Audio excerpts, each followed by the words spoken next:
महेश आदित्य की केबिन में आकर अपना सर झुका लेता है। उसको समझ नहीं आ रहा होता कुछ भी कि क्या बोले। जब काफ़ी देर तक वो कुछ नहीं बोलता तो आदित्य महेश को देखता है। महेश डरते हुए बोला, मैम बैकयार्ड में ही है पर उन्होंने यहाँ आने से मना कर दिया। महेश की बात सुनकर आदित्य के चेहरे पर मुस्कान आ जाती है। वो जल्दी से अपनी मुस्कान छुपाकर अपने केबिन के बाहर निकल जाता है।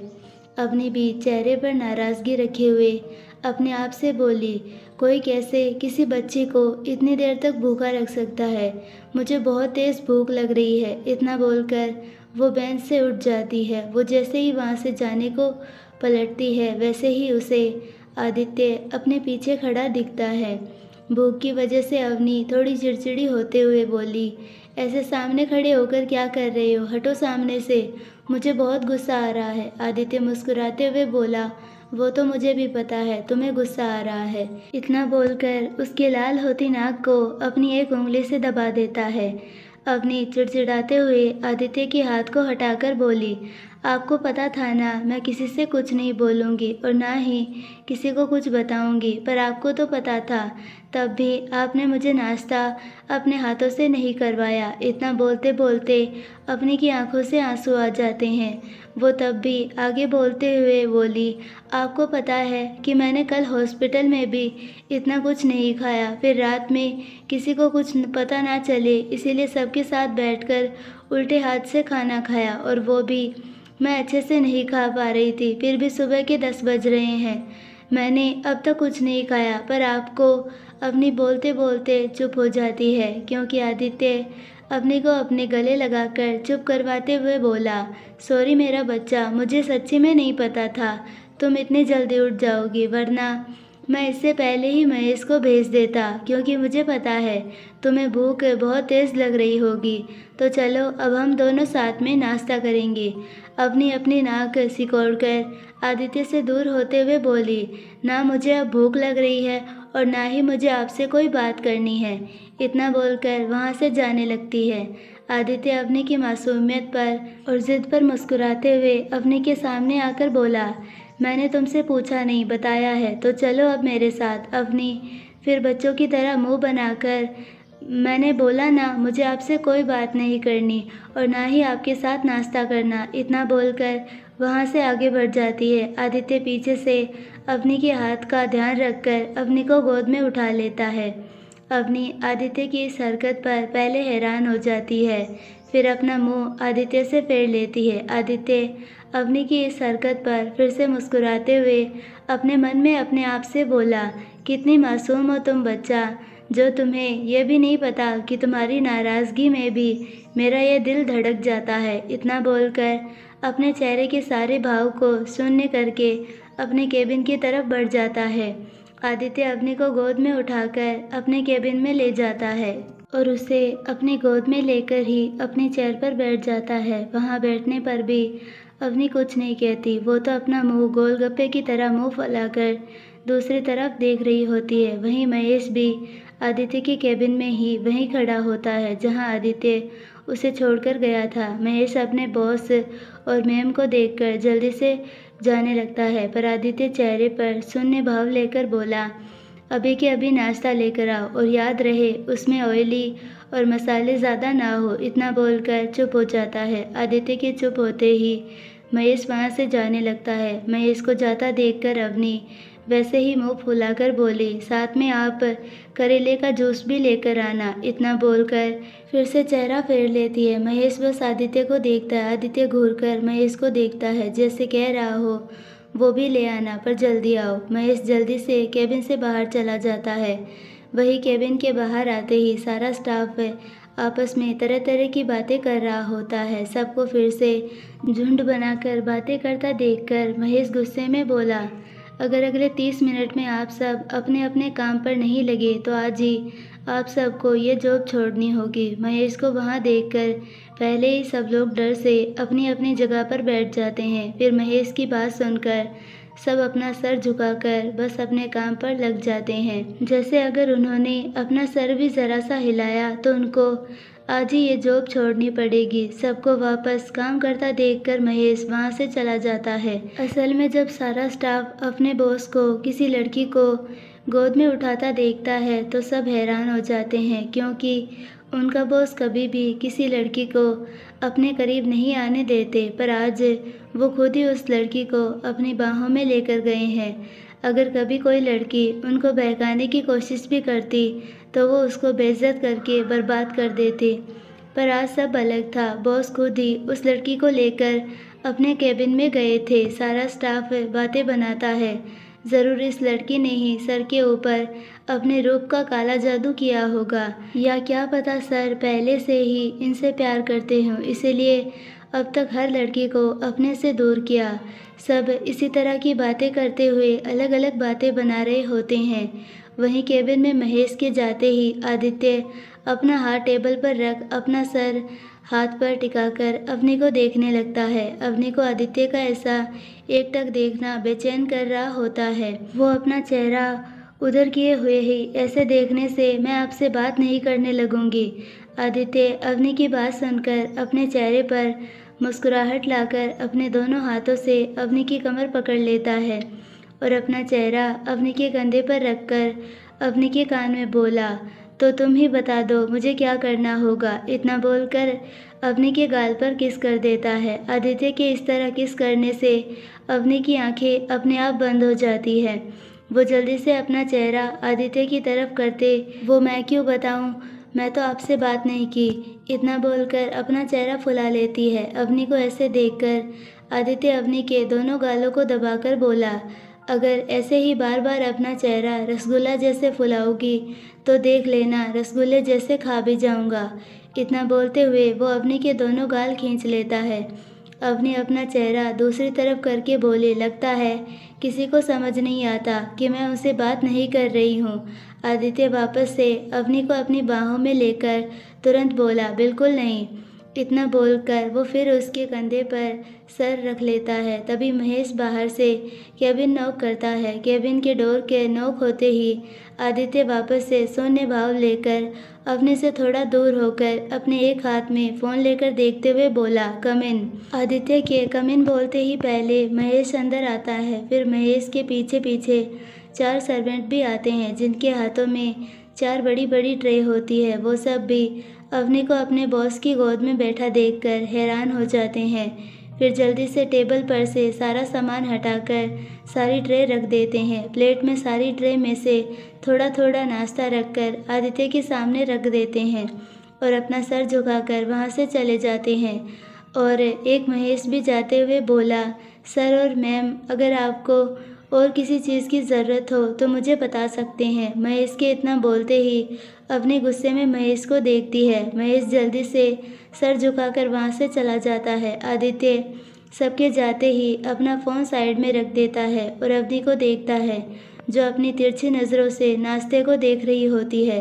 अवनी को ऐसे करता देखकर आदित्य मुस्कुरा देता है और धीरे से बुदबुदाते हुए बोला, बिल्कुल बच्ची है अभी भी। आदित्य के ऐसा धीरे से बोलने से अवनी जल्दी से अपनी नज़रें सामने करके अपना चेहरा फिर फुला लेती है। आदित्य मुस्कुराते हुए नाश्ते में से एक कोर लेकर अवनी की तरफ करता है, पर अवनी अपना मुंह नहीं खोलती। आदित्य बहुत बार ऐसा करता है, पर हर बार अवनी अपना चेहरा दूर कर लेती है। आदित्य कोर वापस रखते हुए बोला, बच्चा खा लो ना प्लीज़, देखो मुझे भी बहुत तेज़ भूख लग रही है। अवनी वैसे ही रूठी हुई है, ना मैं आपसे बात कर रही हूँ और ना ही मैंने आपको खाने से रोका। अवनी की बात सुनकर आदित्य कुछ सोचकर मुस्कुराते हुए बोला, सही कहा तुमने। इतना बोलकर नाश्ता अपनी तरफ कर लेता है और फिर मुस्कुराते हुए नाश्ता करने भी लगता है। आदित्य अपना नाश्ता कर रहा होता है और अवनी हैरान होकर आदित्य को देखती है। फिर नाराज़गी से बोली, आपने तो कहा था कि आप मेरे साथ नाश्ता करेंगे। फिर वो अपनी शिकायत कर रही होती है कि आदित्य अपने मुंह में कोर रखकर अवनी के होठों पर अपने होठ रख देता है, जिसकी वजह से नाश्ते का कोर अवनी के मुंह में चला जाता है। आदित्य के इस तरह खिलाने से अवनी की आंखें बड़ी बड़ी हो जाती है और आदित्य मुस्कुराते हुए अवनी को देखता है। फिर एक कोर लेकर अवनी की तरफ करके बोला, फिर से खिला रहा हूँ, खा सकती हो। नहीं तो मैं वैसे ही खिलाऊंगा। इतना बोलकर कौर अपने मुंह में रखने लगता है। अवनी के ऐसा कहते ही जल्दी से बोली, मैं खा तो रही हूँ, और वैसे भी खाने को कभी मना नहीं करना चाहिए। इतना बोलते हुए अपने उल्टे हाथ से आदित्य के हाथ का कौर अपने मुंह में रख लेती है। आदित्य बस अवनी के बचपने और मासूमियत पर मुस्कुरा रहा होता है और धीरे धीरे अवनी को अपने हाथों से नाश्ता भी करवा देता है। अवनी नाश्ता करते हुए बीच बीच में कौर आदित्य की तरफ भी कर देती है। इसी तरह दोनों मिलकर अपना नाश्ता कर लेते हैं। नाश्ता होते ही अवनी अपना सर आदित्य के सीने पर रख देती है। वहीं आदित्य अपने हाथ नैपकिन से साफ करते हुए बोला, क्या बात है, कहीं पेन हो रहा है या वीकनेस फील हो रही है? अवनी आदित्य की बातों को नज़रअंदाज करके आदित्य की महक में मदहोश होते हुए कहती है, आपकी महक बहुत अच्छी है। अवनी की मदहोशी भरी आवाज़ सुनकर आदित्य अवनी को अपने में समेटकर बोला, पता है, किसी ने बहुत पहले भी ये कहा था, नाइस फ्रेग्रेंस। इतना बोलकर आदित्य मुस्कुरा देता है। वहीं आदित्य की बात सुनकर अवनी कुछ याद करके अपनी जीभ दांतों तले दबाकर अनजान बनते हुए बोली, वो किसने कहा था ये आपसे? आदित्य अवनी को देखते हुए बोला, क्या सच में याद नहीं है? अवनी फिर से मासूमियत से बोली, जिसने भी बोला था उन्होंने तो आपसे बोला था, तो मुझे, या मतलब मुझे कैसे पता होगा? आदित्य अवनी के माथे पर किस करते हुए बोला, एक बात मानोगी मेरी? अवनी आदित्य की आंखों में देखते हुए हाँ बोलती है। आदित्य अवनी की तरफ झुककर बोला, कभी मेरे अलावा किसी के साथ या सामने ड्रिंक मत करना। इतना बोलकर अवनी के होठों पर अपने होठ रख देता है। दोनों एक दूसरे को किस कर रहे होते हैं कि तभी आदित्य का फ़ोन रिंग होता है। फ़ोन की आवाज़ सुनकर दोनों रुक जाते हैं और एक दूसरे के सिर से सिर जोड़कर गहरी सांस लेते हैं। अवनी वापस से आदित्य के सीने पर सर रखकर बैठ जाती है। आदित्य फ़ोन पिक करके चुप रहता है। सामने से रेखा जी बोलती है, अवनी तुम्हारे साथ है। आदित्य अवनी पर पकड़ कसकर बोला, जी। रेखा जी शिकायत करते हुए बोली, उसने नाश्ता भी नहीं किया सुबह से और तुमने उसे काम पर भी लगा दिया। आदित्य अवनी को देखकर बोला, मॉम, नाश्ता मैंने करवा दिया है। रेखा जी आदित्य से बोली, और तुमने किया? क्योंकि सुबह हम सबसे मिले बिना ही तुम जल्दी चले गए थे, तो नाश्ता भी नहीं किया होगा। आदित्य रेखा जी को शांत करवाते हुए बोला, मैंने भी कर लिया है मम्मा। तभी रेखा जी कुछ सोचकर बोली, एक काम करो, तुम अवनी को लेकर मेरे रूम में आ जाओ, मुझे और महेंद्र जी को तुम दोनों से कुछ बात करनी है।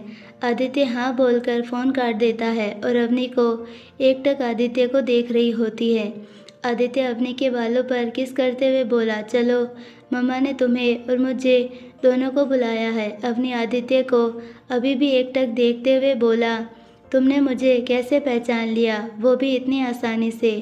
आदित्य अवनी को अपने से दूर करके बोला, उस बारे में बात करना बाद में करेंगे, अभी भी बहुत कुछ है जो मुझे जानना है तुमसे, पर अभी सही टाइम नहीं है उन सब बातों का। इतना बोलकर अवनी का हाथ पकड़कर केबिन से बाहर चला जाता है। अवनी कुछ सोचते हुए आदित्य के साथ चलते हुए बोली, मैंने सोचा है क्यों ना मल्होत्रा ग्रुप्स में से जो 50% शेयर्स मेरे हैं उनको भी पार्थ को दे दूं। आदित्य अवनी की बात सुनकर रुक जाता है और अवनी की तरफ गौर से कुछ देखकर फिर से चलने लगता है। अवनी के साथ चलते हुए बोला, मैं जानती हूँ ये 50% शेयर के बारे में पार्थ ने तुम्हें पहले बताया था, इसीलिए मैं चाहती हूँ तुम ही पार्थ से बात करके पूरी कंपनी उसके नाम करने में मेरी मदद करो। अवनी आदित्य की बातों को नज़रअंदाज करते हुए बोली, मैं पहले से ही जानता था कि तुम सब जानती हो कि पार्थ और तुम्हारा रिलेशन क्या है, इसीलिए इन सब के बीच में मैं कुछ नहीं करने वाला। तुम्हें फैसला लेने से पहले एक बार फिर सोचना चाहिए। अवनी चिढ़कर बोली, इसमें सोचना क्या है, मुझे पता है पार्थ उस कंपनी को अच्छे से संभाल लेगा और अभी भी वो संभाल ही रहा है। उस कंपनी के साथ साथ वो मुझे भी कंपनी संभालने के लिए ट्रेन कर रहा है, जिससे मैं जल्दी सब कुछ सीखकर एक ऑनर की तौर पर कंपनी संभाल लूँ। अवनी की बात सुनकर आदित्य अवनी की तरफ देखकर बोला, तुम्हें नहीं लग रहा तुम अब जल्दबाजी कर रही हो, अवनी झल्लाकर बोली। मैं कोई जल्दबाजी नहीं कर रही हूँ, बल्कि मुझे पार्थ की चिंता है। वो इस समय मल्होत्रा ग्रुप्स में चल रहे बड़े बड़े प्रोजेक्ट्स को भी हैंडल कर रहा है और साथ में यहाँ मेरे साथ रहकर ये काम करते हुए मुझे ट्रेन भी कर रहा है। जब कंपनी पूरी तरह उसकी होगी तब उसे इतना सब करने की ज़रूरत नहीं पड़ेगी, वो सब मल्होत्रा ग्रुप्स को ही संभाल लेगा। आदित्य अवनी से बोला, मैं तुम्हारे इस फैसले पर बिल्कुल साथ नहीं देने वाला और मुझे यकीन है पार्थ भी ऐसा कभी नहीं होने देगा। और इस बात पर बाद में बात करना, अभी मॉम ने तुम्हें और मुझे बुलाया है। आदित्य की बात सुनकर अवनी एकदम शांत होकर बोली और उसके साथ चलने लगती है। आदित्य अवनी को लेकर रेखा जी के कमरे में आ जाता है। रूम में रेखा जी और महेंद्र जी बैठकर कुछ बातें कर रहे होते हैं। रेखा जी आदित्य और अवनी को देखकर, कितनी देर लगा दी तुम दोनों ने, चलो अब जल्दी आओ, बहुत कुछ सोचना बाकी है अभी। अवनी मुस्कुराते हुए बोली, आंटी क्या सोचना है, मुझे भी बताइए। रेखा जी मुस्कुराते हुए बोली, बेटा जी हम मम्मी और पापा की 75वीं सालगिरह एनिवर्सरी के बारे में सोच रहे हैं। मेहमानों की लिस्ट मैंने और महेंद्र जी ने पहले ही बना ली है, बस पार्टी की सारी तैयारी आप दोनों बच्चों को करनी है। अवनी ने चहकते हुए कहा, मतलब दादी माँ और दादाजी की शादी को 75 साल पूरे होने वाले हैं, तब तो इसे डायमंड जुबली कहेंगे। अवनी ये सब कहते हुए बहुत खुश लग रही होती है। आदित्य अवनी की निश्चल मुस्कान देखकर खुद भी मुस्कुरा देता है। रेखा जी अपने बेटे और अवनी को मुस्कुराता देखकर बहुत खुश होती है। अवनी मुस्कुराते हुए रेखा जी से बोली, आंटी वैसे कब है दादाजी और दादी माँ की सालगिरह? रेखा जी अवनी के गाल पर प्यार से हाथ रखकर बोली, 2 दिन बाद, इसीलिए आज से ही तैयारियां करनी होगी। वैसे अवनी आप अपने दोस्तों को भी बुला सकती है। अवनी रेखा जी के गले लगकर बोली, थैंक्स आंटी, मैं दादी माँ और दादाजी के लिए सब कुछ बहुत अच्छा करूँगी। आप बस मुझे दादी माँ और दादाजी के बारे में सब कुछ बता दीजिए, जिससे मैं सब कुछ उनकी पसंद का कर पाऊँ। आदित्य अवनी को इतना खुश देखकर बोला, ठीक है, फिर सारी तैयारियाँ तुम देख लेना और जो कुछ भी करना हो या चाहिए हो तो महेश को बोल देना, वो सब कुछ अरेंज कर देगा। इतना बोलकर आदित्य अपना फ़ोन निकालने लगता है। आदित्य की बात सुनकर अवनी तपाक से बोली, आप मुझे ये बताइए दादी माँ और दादाजी आपके हैं या महेश भैया के, जो इतने आराम से बोल दिया, जो भी चाहिए हो वो महेश को बोल देना। अवनी ये शब्द आदित्य के अंदाज में बोल रही होती है। अवनी की बात सुनकर आदित्य अवनी को घूरने लगता है। वहीं रेखा जी और महेंद्र जी मंद मंद मुस्कुरा रहे होते हैं। आदित्य अवनी के ऐसे घूरने से बोला, ऐसे घूर क्या रहे हैं आप? मैं सच बोल रही हूँ, आप ऐसे ही बोलते हैं। अगर आपको मुझ पर विश्वास नहीं है तो आंटी से पूछिए। अवनी रेखा जी की तरफ देखकर बोली, आप बताइए आंटी, मैं सच बोल रही हूँ ना? अवनी की बात सुनकर रेखा जी मुस्कुराते हुए अपना सर हाँ में हिला देती है। वही अवनी फिर महेंद्र जी की तरफ देखकर पूछते हुए बोली, अंकल जी आप बताइए, मैं सच बोल रही हूँ ना? महेंद्र जी भी मुस्कुराते हुए अपना सर हाँ में हिला देते हैं। रेखा जी और महेंद्र जी की हाँ सुनकर अवनी दोनों अपने हाथ कमर पर रखकर आदित्य से बोली, देख लिया, अब बताइए। अवनी इतना बोलकर आदित्य को देखने लगती है। वहीं अवनी की बात सुनकर महेंद्र जी और रेखा जी जोर से हंसने लगते हैं। उन दोनों को हंसता देखकर आदित्य हैरानी से कभी रेखा जी को देखता है तो कभी महेंद्र जी को तो कभी आदित्य अवनी को। आदित्य एक नज़र अपने हंसते मम्मी पापा को देखकर अवनी को घूरते हुए बोला, जिसको जो करना है वो कर सकता है और अगर किसी को कोई हेल्प की ज़रूरत हो तो वो बता सकता है। मैं जा रहा हूँ अभी। इतना बोलकर वहाँ से चला जाता है। आदित्य को ऐसे चिढ़ते हुए जाता देखकर रेखा जी और महेंद्र जी की हंसी और भी तेज़ हो जाती है। वहीं अवनी जल्दी से अपने दोनों कान पकड़कर रेखा जी की तरफ देखकर वहाँ से आदित्य के पीछे भाग जाती है। रेखा जी हंसते हुए बोली, दोनों साथ में बहुत अच्छे लगते हैं। बस ये दोनों हमेशा ऐसे ही एक दूसरे के साथ रहें। महेंद्र जी भी मुस्कुराते हुए बोले, सही कहा आपने रेखा जी, मैं सोच रहा हूँ क्यों ना दोनों बच्चों की शादी करवा दी जाए। रेखा जी महेंद्र जी की बात सुनकर हैरानी और बेहद खुशी के मिले जुले भाव से बोली, ये तो अच्छा आइडिया है, पहले मैंने क्यों नहीं सोचा इस बारे में। महेंद्र जी रेखा जी को देखते हुए बोले, आपने इसीलिए नहीं सोचा क्योंकि अभी भी आदित्य आपके लिए उतना ही छोटा है जैसे बचपन में था।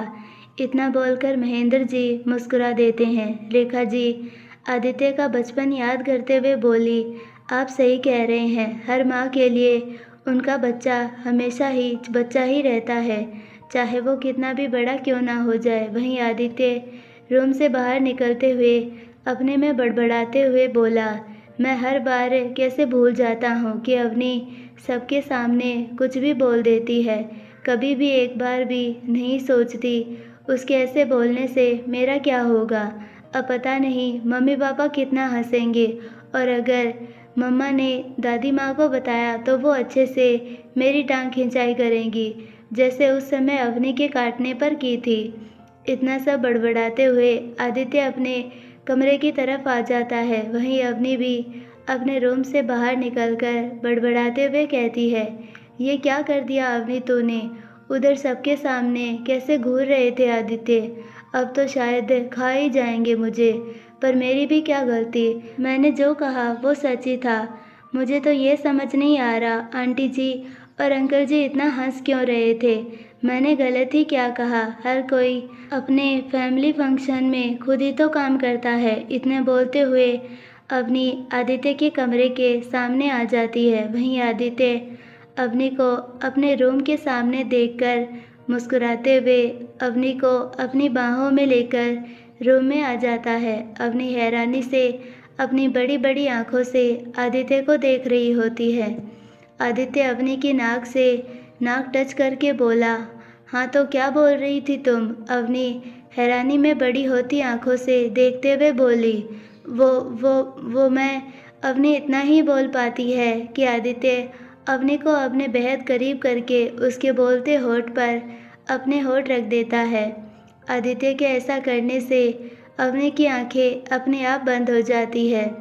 आदित्य किस करने के बाद अवनी से थोड़ा दूर होता है, तब भी अवनी अपनी आंखें बंद करके सांस ले रही होती है। आदित्य मुस्कुराते हुए अवनी के कान में बोला, ये तुम्हारे ज़्यादा बोलने की सज़ा है। आदित्य के इतना बोलते ही अवनी अपनी आंखें खोल लेती है। तभी आदित्य अवनी की आंखों में देखते हुए एक बार फिर अवनी के होठों पर अपने होठों से चूम लेता है। तभी बाहर डोर पर नॉक होता है। नॉक की आवाज़ सुनकर आदित्य अवनी से दूर हो जाता है। अवनी बस गहरी गहरी सांसें लेते हुए आदित्य को देख रही होती है, जैसे पूछना चाह रही हो, अब इस किसकी वजह क्या है। आदित्य अवनी की आंखों में उठता सवाल देखकर मुस्कुराते हुए बेहद शांत लहजे में बोला, मेरे मन का मन था। इतना बोलकर अपनी एक आंख दबाकर वहाँ से चला जाता है। आदित्य के जाते ही अवनी आदित्य की बात याद करके, मेरे मन में मन था मतलब क्या था। फिर कुछ देर सोचकर अपना मुंह बनाकर बोली, ये नहीं बोल सकते ये मेरा मन था, ये मेरे मन का मन क्या था, कोई बात है ये। इतना बोलकर वो महेश और आदित्य के पास आ जाती है।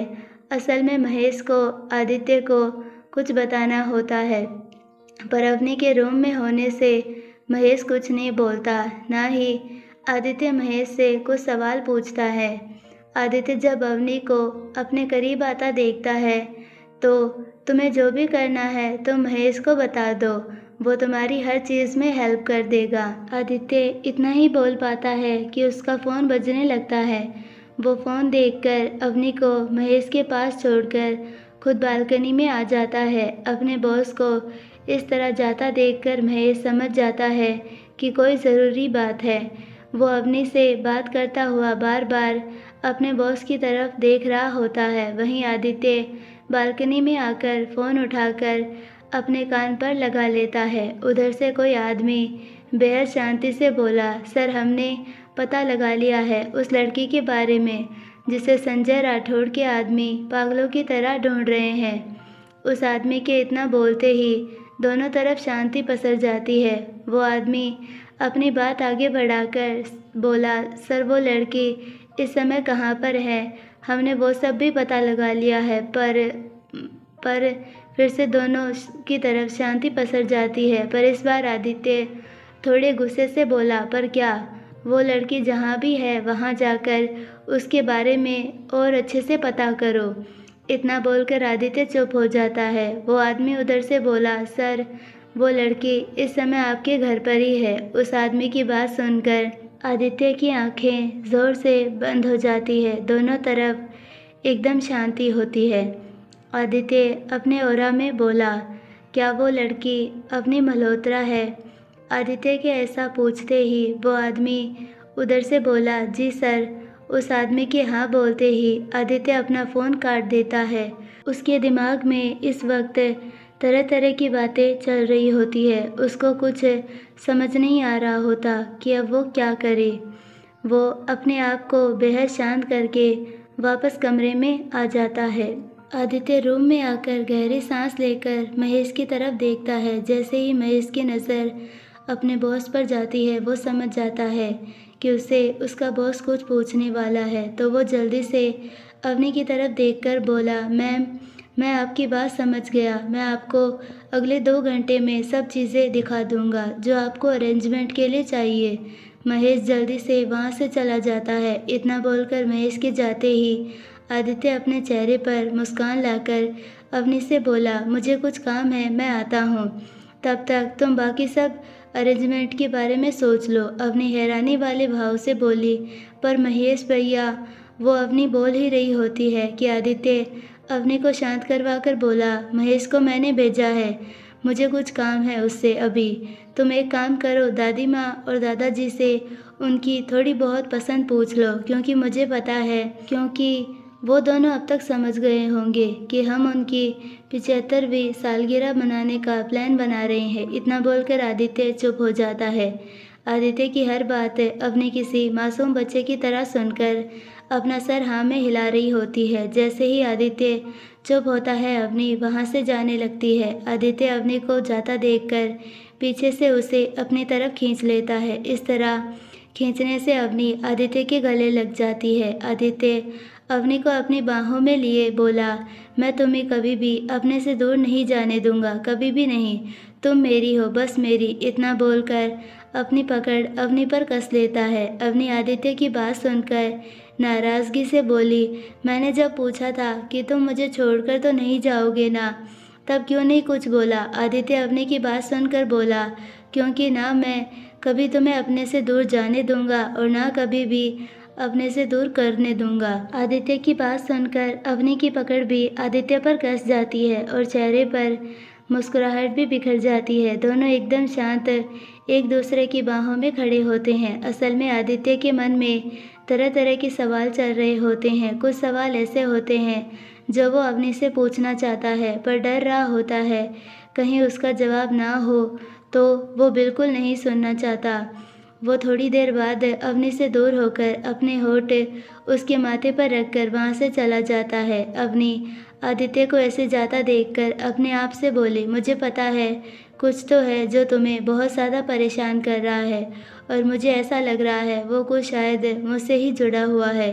इतना बोलकर अवनी भी कुछ सोचकर मुस्कुराते हुए दादी माँ और दादाजी के रूम में चली जाती है। वहीं आदित्य अपने रूम से निकलकर अपने स्टडी रूम में चला जाता है, जहाँ पहले से ही महेश आदित्य का इंतज़ार कर रहा होता है। असल में महेश आदित्य के रूम से निकलकर स्टडी रूम में ही जाता है। आदित्य चेहरे पर शून्य भाव लेकर किसी राजा की तरह वहाँ बैठ जाता है। आदित्य को देखकर कोई भी कह सकता था कि आदित्य इस समय किसी तूफान के आने की शांति की तरह दिख रहा है। आदित्य महेश को घूरकर देखता है। महेश अपने आप को शांत रखकर बोला, सर आज मैम के बारे में पता चला है। इतना बोलकर महेश 2 मिनट रुककर फिर बोलने लगता है। महेश अवनी का पास्ट बताते हुए वो सब बताता है जो अवनी ने कल आदित्य को बताया था कि कैसे उसकी लाइफ में प्राची आई और कैसे हमेशा के लिए उससे दूर भी हो गई। आदित्य महेश की बात सुनकर खुद सीधे और साफ शब्दों में महेश से पूछता है। आदित्य बेहद शांत लहजे में बोला, क्या संजय राठौड़ जिस लड़की को पागलों की तरह ढूंढ रहा है वो और कोई नहीं, अवनी ही है। इतना बोलकर आदित्य महेश की तरफ देखता है। महेश आदित्य की बात सुनकर समझ जाता है कि सर ये सब पहले से ही जानते हैं, इसीलिए वो इस बारे में अपनी जानकारी बताते हुए बोला, जी सर, मैम ही वो लड़की है जिसे संजय राठौड़ ढूंढ रहा है। सर, मैम के पापा ने ही मैम को वहाँ से भगा दिया था, जिससे मैम कभी संजय राठौड़ के हाथ ना लगे। इतना बोलकर महेश एकदम शांत हो जाता है। महेश के चुप होते ही स्टडी रूम में एकदम सन्नाटा पसर जाता है। आदित्य कुछ देर सोचकर महेश की तरफ देखता है, जैसे पूछ रहा हो, तुम्हें क्या लगता है इस बारे में? और महेश अपने बॉस का सवाल समझकर वैसे ही शांति से बोला, सर, हो सकता है मैम संजय से बचने के लिए आपके पास आई हो। क्या पता मिस्टर पार्थ मल्होत्रा भी मैम के साथ मिलकर उन्हें आपके पास सेफ रख रहे हो, या फिर मैम और मिस्टर मल्होत्रा आप दोनों मिस्टर प्रताप यानी कि संजय राठौड़ की दुश्मनी के बारे में उन्हें पहले से ही पता हो और इसी बात का वो फ़ायदा उठा रहे हों। इतना बोलते हुए महेश की नज़र आदित्य पर जाती है, जिसकी आंखों में एक गुस्से की आग साफ दिखाई दे रही होती है। आदित्य को इतना गुस्से में देखकर महेश के चेहरे पर पसीना आने लगता है। वो अपने डर को छुपाकर फिर शांति से बोला, सर, ये भी हो सकता है मैम और पार्थ सर ने इतना सब नहीं सोचा हो और ना ही वो ऐसा कुछ करने वाले हो। महेश बोल ही रहा होता है, पर इतने में ही पूरे स्टडी रूम में सब कुछ टूटने और बिखरने की आवाज़ में बदलने लगता है। आई होप आपको ये वीडियो ज़रूर पसंद आया होगा। अगर पसंद आया है तो प्लीज़ वीडियो को लाइक, शेयर और चैनल को सब्सक्राइब ज़रूर कीजिए और बेल आइकन नोटिफिकेशन को ऑल पर सेलेक्ट कर दीजिए, ताकि हमारी सारी वीडियोस की नोटिफिकेशंस आपको मिलती रहे। मिलते हैं नेक्स्ट पार्ट में, तब तक के लिए बाय, धन्यवाद।